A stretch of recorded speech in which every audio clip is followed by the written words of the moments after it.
And there have been other times when someone says, they said, Alex, why aren't you doing something?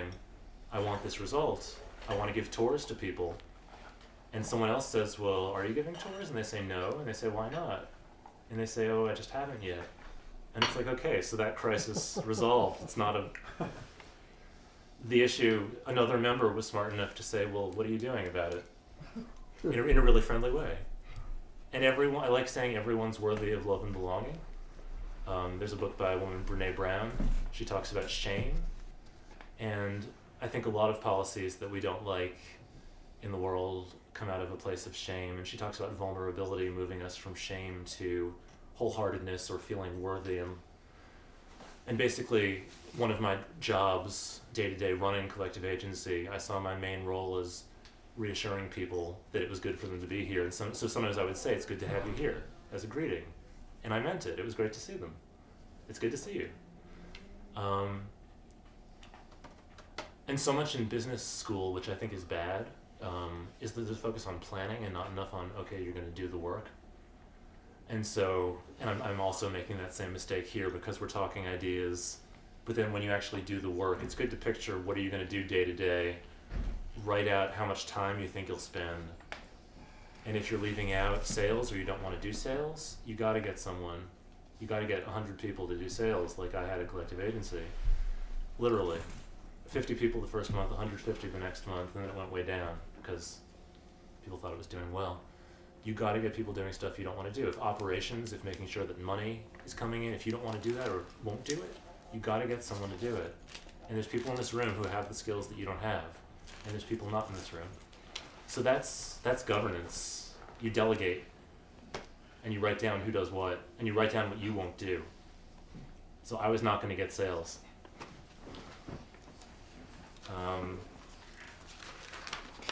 So that's this page. It says 2011 August at the top. It says, what skills do you have? What do you need? Who cares about what you're doing? Would give advice. Should we break out for more general Q&A and more discussion? And I feel like in about 10 minutes we could wrap. Is that good? Yeah.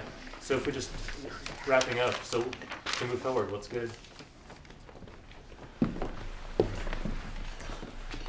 Do you see this as a grand way of transforming our society, or as, just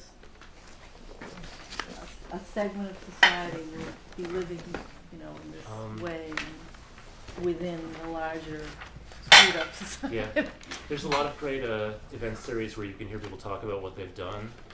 City Club of Portland is my favorite in Portland. At NYU, there was an entrepreneurship series, so people come in. I heard the founder of Subway Sandwiches talk. One thing he said was, people ask him, how many stores did you start with? Did you start with 11 stores? And the answer is he started with 1 store. And so I feel like for me and for everyone I know, I think starting with one thing, 1 store, or 1 team, or 1 person, is really much better than broad views for society. So you try not to think about the... I like saying I don't care about ideas, which is false because I do. But the only thing I can get paid for, and the only thing I can make a living doing, and the only way I can make a difference in the world, maybe, is by getting stuff done. So I care about results. I care about the one thing I'm working on. And yes, there's a broader, it's good for people generally. People are inspired. So at Collective Agency, there's a lot of big software companies that are slightly more democratic now because of working there. There's a lot of smaller companies who've started their own cooperatives. Literally, there's like 5 people who have started cooperatives since working there, out of 60 members at a time. So it makes a difference, but I'd focus on, so yes, it can be amazing for society, but I'd focus on what right now can I do? Okay. Yeah. I like to Go ahead. I'll wait. to kind of respond to that from a different perspective. I mean, there's a large history and kind of revolutions that have occurred, and the cooperatives being, a vital part of kind of political theory. I guess especially in Brazil or Venezuela, they had a lot of factory takeovers in response to the capital flight that happened. So during a revolution, the capitalists oftentimes will stop investing or move out of the country or close down their factories in response to a chaotic environment that they can't make profits from so easily, or as a political maneuver, against the government that takes power.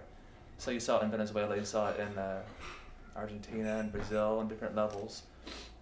And so one result was the workers would take over the factory. There's a couple movies based on The Take is one of those movies, and during the process of these cooperatives that are the result, they find themselves in different, there's barriers to that. So in Venezuela, there's a famous example of a ceramic factory that made sinks and toilets and bathtubs called Sanitarios Maracay. And what they realized was that after their takeover of the factory, their suppliers of raw materials soon cut them off. And they lacked the capital because it was a huge factory. And their buyers kind of cut them off. And so they were like encircled. They were like an island of a cooperative amongst a sea of capitalists who wanted to undermine them because of their example. So they demanded from the government of Chavez, they demanded nationalization under worker control. So they wanted to remain a cooperative, but have the state kind of give the capital and help them maintain their business.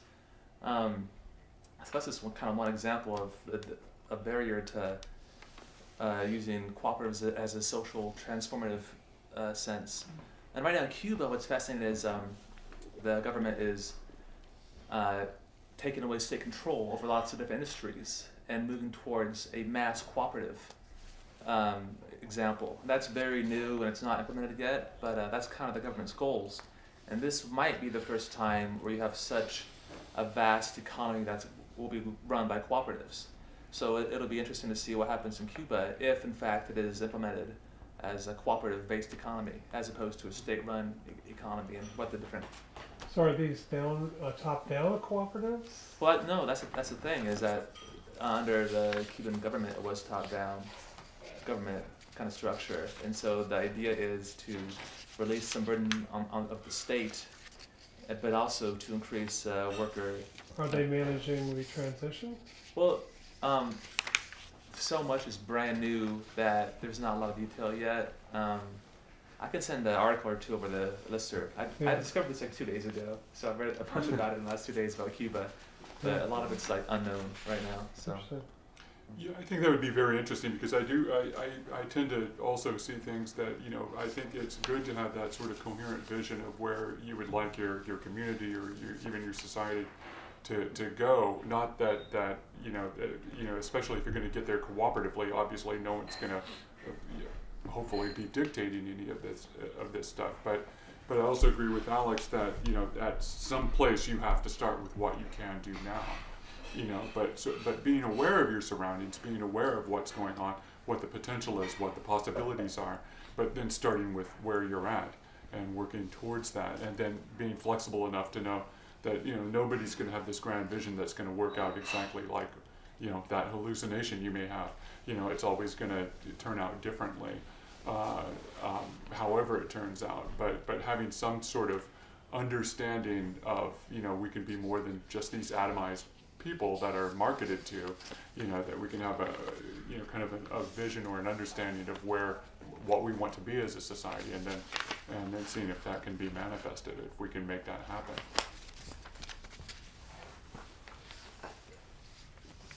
It seems like there always, if you're just working incrementally from co-op to co-op to co-op, that there's that micro sort of look at it, and there's enough to do there, but midway along the continuum is linkages between them, which you've talked about, and making conscious linkages. And years ago I worked for the Mother Jones Foundation, and a project that we worked on was called the New School for Democratic Management, and our focus was to create not only, it was everything from micro to macro, so it was everything from democratic management, decision making, how to give constructive feedback, all the little things that go into good functioning, all the way to national policy and contributing what we knew to, eventually, I don't know if people even know this, there was a federal cooperative bank, and it was in, like 1980, and one of my best friends was a manager in it, and it folded, Reaganomics, and it didn't really mix very well.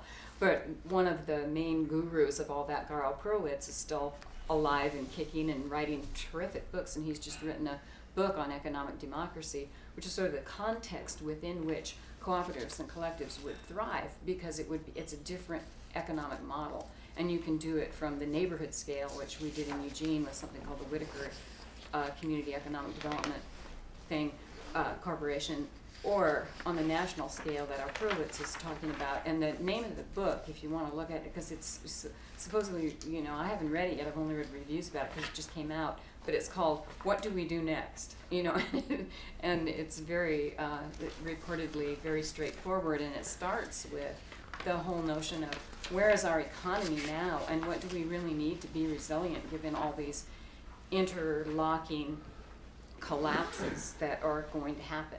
So it starts with that premise, and some of us feel that things are going to collapse.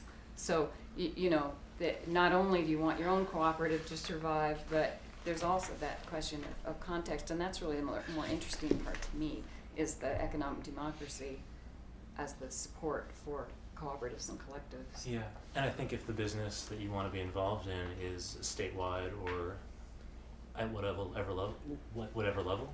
So right now, my business right now is a statewide constitutional amendment with civics meetings statewide. So I'm choosing to do something bigger than previously, and I feel very ready for it. And people who know me say that I'm very ready for it. So it's like whatever you choose to do, I feel like, yeah, you can do huge things. Yeah.